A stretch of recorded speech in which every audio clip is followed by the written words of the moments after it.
विधान से पूजा करने के बाद गंगा आरती भी की है। तो महासंग्राम 2024 की सबसे खूबसूरत तस्वीर आपको दिखा रहे हैं, जहां पर आज वाराणसी कलेक्ट्रेट पहुंचे गृह मंत्री अमित शाह भी और पीएम मोदी के जो नामांकन की प्रक्रिया है इसमें शामिल होंगे। और आरती के बाद पीएम मोदी ने मां गंगा को हाथ जोड़कर नमन भी किया। आज वाराणसी में नामांकन दाखिल करेंगे पीएम मोदी। नामांकन में शामिल हो रहे 12 राज्यों के सीएम और ये सभी आज प्रधानमंत्री के नामांकन कार्यक्रम के दौरान एक तरीके से कह सकते हैं भव्य शक्ति प्रदर्शन की तैयारी, क्योंकि काशी में तीसरी बार पीएम का नामांकन होने जा रहा है और इसलिए इसे यादगार बनाने के लिए जेपी नड्डा, राजनाथ सिंह, गृह मंत्री अमित शाह, साथ ही सीएम योगी आदित्यनाथ और कई राज्यों के जो मुख्यमंत्री हैं, पूर्व जो नेता रहे हैं, वो भी पहुंचेंगे और इसे काफी भव्य बनाने के लिए आज का दिन बहुत ही खास तौर पर प्रधानमंत्री के लिए नमो का नामांकन की खूबसूरत तस्वीरें आपको दिखाई जाएंगी, जहां वाराणसी कलेक्ट्रेट पहुंच चुके हैं और पीएम साथ ही जेपी नड्डा, राजनाथ सिंह भी मौके पर मौजूद हैं। और आज प्रधानमंत्री थोड़ी ही देर बाद नामांकन दाखिल करेंगे, क्योंकि बता दें कि एक शुभ मुहूर्त है और इस शुभ मुहूर्त के अनुसार ही प्रधानमंत्री नामांकन दाखिल करेंगे। जो पंडित हैं उन्होंने ये स्पष्ट किया है कि विधि विधान के साथ पहले उन्होंने पूजा अर्चना की और इस पूजा अर्चना के बाद वे कलेक्ट्रेट पहुंचे हैं। नामांकन में 12 राज्यों के जो सीएम हैं वो शामिल होने वाले हैं। वाराणसी कलेक्ट्रेट गृह मंत्री अमित शाह भी पहुंच चुके हैं, जेपी नड्डा, राजनाथ सिंह। और ये आपको वो तस्वीर हम दिखा रहे हैं टीवी स्क्रीन पर, जब कुछ देर पहले वे दशाश्वमेध घाट पर पूजा अर्चना करते हुए नजर आ रहे थे, गंगा आरती करते हुए नजर आ रहे थे और इसके बाद काल भैरव के उन्होंने दर्शन किए। दर्शन के बाद सीधे कलेक्ट्रेट के लिए रवाना हुए प्रधानमंत्री नरेंद्र मोदी। तो पूरे काफिले के साथ आज पहुंचे हैं, चूंकि वाराणसी से वे तीसरी बार ये नामांकन दाखिल करेंगे। जो मुख्य टक्कर है वो भी आपको दिखाई जा रही है। 2019 में किस तरीके से सपा की शालिनी यादव से उनकी चुनावी भिड़ंत हुई थी और इस दौरान प्रधानमंत्री नरेंद्र मोदी अच्छे खासे वोटों के साथ जीत कर आए थे। आप देखेंगे कि 63% से ज़्यादा उन्हें वोट मिला था और अच्छी खासी प्रचंड जीत उनको मिली थी और 18% से ज़्यादा जो 18% के लगभग शालिनी यादव को वोट मिले थे। जीत का अंतर काफ़ी ज़्यादा था और प्रधानमंत्री चुनकर आए थे। तो आप ये देखिए कि आज तीसरी बार वाराणसी से पीएम एक बार फिर नामांकन दाखिल करने वाले हैं। करेंगे और फिर एक मिनी रोड शो के माध्यम से कलेक्ट्रेट, यानी जहां मेरी मौजूदगी है वहां पर पहुंचेंगे। बहुत सारे लोग यहां पर उपस्थित हैं, उनसे बात करते हैं। ये बताइए, आप क्या कहना चाहेंगे? तीसरी बार मोदी जी आ रहे हैं चुनाव लड़ने के लिए आप लोगों के बीच में। काशी और मोदी का साथ कैसा लगा आपको? बहुत अच्छा। हम तो चाहेंगे कि हमारे बच्चों का जीवन जब तक है मोदी जी रहे, अच्छा। और कोई नहीं। और ये कह सकते हैं, बस ये कहेंगे कि हमारे लिए हम लोग को आत्मनिर्भर बनाना सिखाए हैं। हम लोग में एक होता है मतलब महिलाएं सशक्तिकरण, महिलाएं नहीं, हमारे भारत को सशक्तिकरण बनाए हैं। हम भी यही कहना चाहते हैं, मोदी जी ही हमारे लिए बहुत अच्छे हैं और हर बार वो आए। हाँ, ठीक है। कुछ और लोगों से बात कर। सर आप आइए, आप बनारस में रहते हैं? जी मैडम, मैं स्थानीय निवासी हूँ यहाँ का। तो आप खाटी अंदाज में बताइए, काशी और मोदी का साथ कैसा रहा? काशी और मोदी का 2014 से अब तक का साथ ये रहा कि उसमें अगर मुख्य रूप से देखें तो रिंग रोड हम लोग दिल्ली और मुंबई जैसे जगहों पे देखते थे।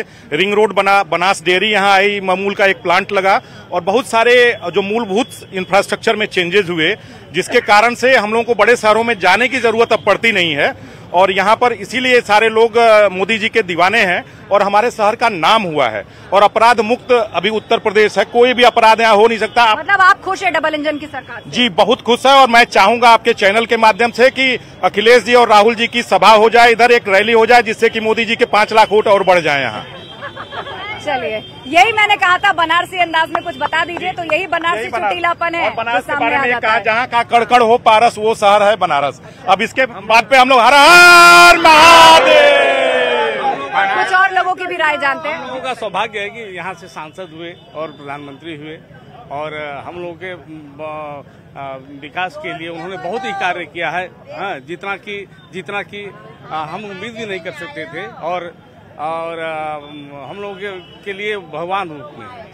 आपसे जानना चाहेंगे, ये जो नॉमिनेशन आज होने जा रहा है उसके लिए पूरे हाई प्रोफाइल वीवीआईपीज और एनडीए के घटक दलों के नेता, बीजेपी के तमाम बड़े चेहरे, स्टार प्रचारक यहाँ पर हैं, चाहे वो मंत्री हो, मुख्यमंत्री हो।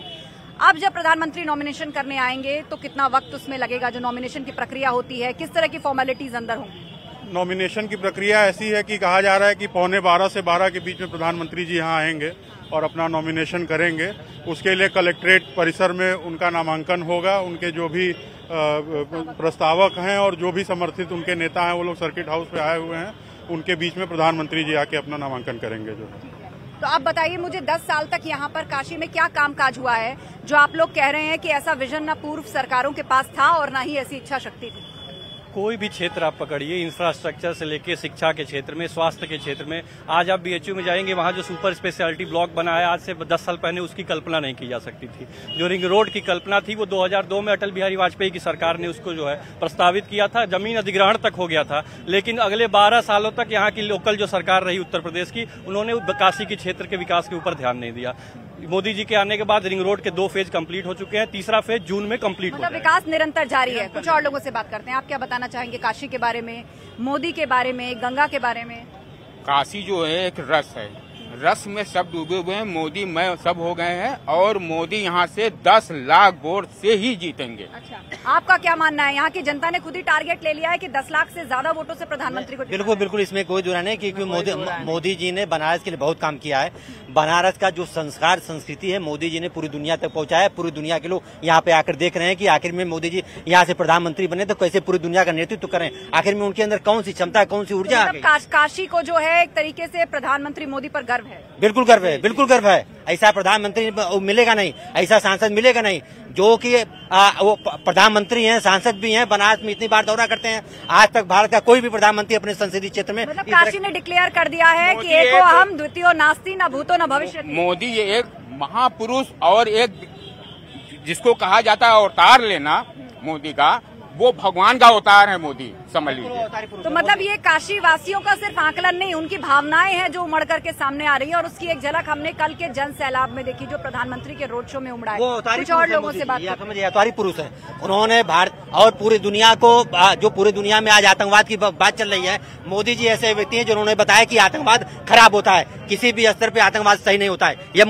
उसका कोई धर्म नहीं होता, उसका कोई चेहरा नहीं। मोदी जी के लिए गर्व की बात है कि वो काशी से हैं और काशी के लिए गर्व की बात है कि वो मोदी जी जैसे व्यक्ति को पाए हैं। और आज बाबा विश्वनाथ की कृपा है जिसके कारण मोदी जी हमारे विश्व में सबसे नंबर 1 बनने जा रहे हैं। जय श्री राम, हर हर महादेव। अब की बार 400 पार, अब की बार 400 पार, अब की बार 440 पार। यहाँ तो एक्सपेक्टेशंस बढ़ती जा रही हैं। कुछ महिलाओं से बात करते हैं। आप आगे आइए, ये बताइए, कहा जाता है कि बीजेपी की जीत में, प्रधानमंत्री की जीत में महिलाओं का बड़ा हाथ होता है। महिलाएं भाजपा को वोट देती हैं, क्यों? ये विश्वास, इसकी आखिर वजह क्या है? मोदी जी ने बहुत सब किया बनारस के लिए, इसलिए उनको वोट दिया जाता है। ऐसे नेता फिर कभी प्रधानमंत्री ऐसे नहीं मिलेंगे। वो बहुत अच्छे हैं, वो सबको सपोर्ट करते हैं, सबको, क्योंकि वो खुद महिलाओं के लिए सोचते हैं तो हम लोग की भी तो रिस्पॉन्सिबिलिटी बनती है कि हम भी उनके विषय में सोचे हैं। और हर युग में वैसे लोग रहे, जैसे कि मैं अगर 2 मिनट का समय हो तो मेरी मम्मी एक बचपन में कहानी कहती थी। अकबर ने बीरबल से पूछा कि राज्य में कितने अंधे हैं, तो बीरबल बहुत चालाक मोदी जी की तरह, तो उन्होंने रस्सी ली और पूरने बैठ गए। बनारसी अंदाज है, शब्दों में मत जाइए, इतने भावनाएं कि क्या कर रहे हो, तो वो अंधों की लिस्ट में हो गए जो कहे कि अरे बीरबल आप क्यों सूत्री गढ़ रहे हो, तो वो हो गए आंख वाले। तो आज के युग में भी वैसे ही लोग हैं, हमेशा रहेंगे। हर हर मोदी। चलिए, तो महिलाओं को मोदी पसंद है, उनका कामकाज पसंद है और काशी की भावनाएं हैं जो अब मोदी से जुड़ चुकी है। प्रधानमंत्री मोदी जब 2014 में यहाँ आए थे तो उन्होंने कहा था माँ गंगा ने बुलाया है, और थोड़े दिन पहले उन्होंने बयान दिया कि ऐसा लगता है जैसे माँ गंगा ने मुझे गोद लिया है। तभी यहाँ 10 साल बीत गए और अब तीसरी बार प्रधानमंत्री मोदी यहाँ से मैदान में। इंतजार बस उनका हो रहा है कि काल भैरव मंदिर में पूजा खत्म हो जाए, उसके बाद वो कलेक्ट्रेट आकर अपना नॉमिनेशन फाइल करेंगे। तो देखा आपने, जहां पर जो हमारी सहयोगी हैं आस्था, वो मौके पर मौजूद हैं और सबसे खास बात यह है कि वहां पर जोश बहुत हाई है। आप देखेंगे ऐसा लग रहा है मानिए कि पूरा मोदीमय इस वक्त पूरी काशी हो चली है। वाराणसी के कोने कोने पर मोदीमय आवाज आ रही है और हर हर मोदी घर घर मोदी के जो नारे हैं वो सुनाई दे रहे हैं। यहाँ भी आपने देखा कि एक तंज भी कसा जा रहा है, चूंकि बनारसी अंदाज में, कि अगर आप दूसरी पार्टी के नेताओं से भी अपील कर रहे हैं कि आप यहाँ पर कुछ जनसभाएं कर लीजिए तो कुछ वोटर्स और ऐसे हो जाएंगे जो मोदी को वोट करेंगे। तो आप देखेंगे कि अभी काल भैरव मंदिर में इस वक्त प्रधानमंत्री नरेंद्र मोदी पूजा अर्चना करने पहुंचे हैं और अब से कुछ ही देर बाद वे पहुंचेंगे कलेक्ट्रेट, चूंकि वक्त निर्धारित है 11:30 बजे के आसपास का, और इस दौरान वे शुभ मुहूर्त के अनुसार ही कलेक्ट्रेट पहुंचकर नामांकन दाखिल करेंगे। और ये आज के पूरे स्केड्यूल की कुछ बेहद ही खास जो तस्वीरें हैं, 5 तस्वीरें आपको दिखाई जा रही हैं काशी में। पहले तो मेगा रोड शो, ऊपर से आप देखेंगे कि काल भैरव मंदिर में दर्शन पूजन की तस्वीरें भी सामने आई हैं, जब काल भैरव मंदिर में प्रधानमंत्री नरेंद्र मोदी दर्शन करने पहुंचे और इसके पहले गंगा पूजन में वे शामिल हुए थे। गंगा आरती की उन्होंने, और इस भव्य आरती में आप देखेंगे खूबसूरत जो तस्वीरें सामने आई थी वो भी आपको दिखाई गई, और घाट पर पीएम मोदी का जिस तरीके से स्वागत किया गया है, जो वहां पर पंडित मौके पर मौजूद थे काफ़ी खुशी व्यक्त करते हुए नजर आए थे। और क्रूज पर सवार होकर पीएम ने पूरे गंगा का दौरा भी एक तरीके से कह सकते हैं किया। उन्होंने देखा कि गंगा कितनी शुद्ध है और कितने अच्छे से व्यवस्थित किया गया वहाँ पर, पूरे इंतजामात कितने बेहतर किए गए हैं। और अभी काल भैरव मंदिर में दर्शन पूजन करने पहुंचे हैं, पूरा काफिला साथ में मौजूद है और यहाँ से सीधे कलेक्ट्रेट पहुंचेंगे जहां पर वे जाकर अपना नॉमिनेशन फाइल करेंगे। अब चूंकि नमो का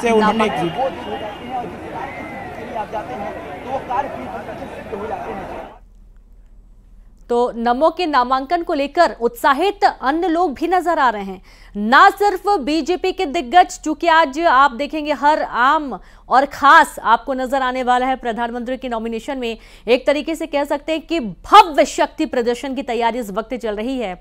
राष्ट्रीय अध्यक्ष जेपी नड्डा, गृह मंत्री अमित शाह, जहां राजनाथ सिंह भी मौके पर मौजूद हैं, वहीं यूपी के जो सीएम है योगी आदित्यनाथ वो भी मौके पर हैं। सबसे पहले काशी में आए तो कैसे पता लगेगा?